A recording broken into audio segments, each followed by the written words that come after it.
Hey everyone, Tom here, and today we're going to go ahead and take you through how to properly prepare your unit for the winter season.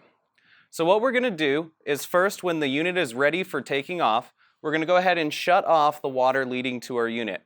We'll then depressurize the unit using the air bleed button at the top. Once we've depressurized the line, we can go ahead and disconnect the unit from our plumbing. Now we're going to want to store the unit in a warm and dry area away from freezing temperatures. But before we do that, we want to make sure that we drain the unit completely of any water that's inside. So I'm going to show you how to drain the unit. First, we just want to go ahead and remove the entire injection stem assembly.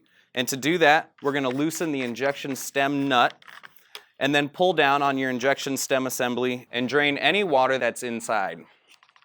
After that, go ahead and remove the bell housing of the unit and drain any water that may be inside the bodies. Once you've drained the unit, it's ready for storage. Now at this time, you may want to go ahead and take advantage of doing any yearly maintenance, seal kit changes, or cleaning to the unit.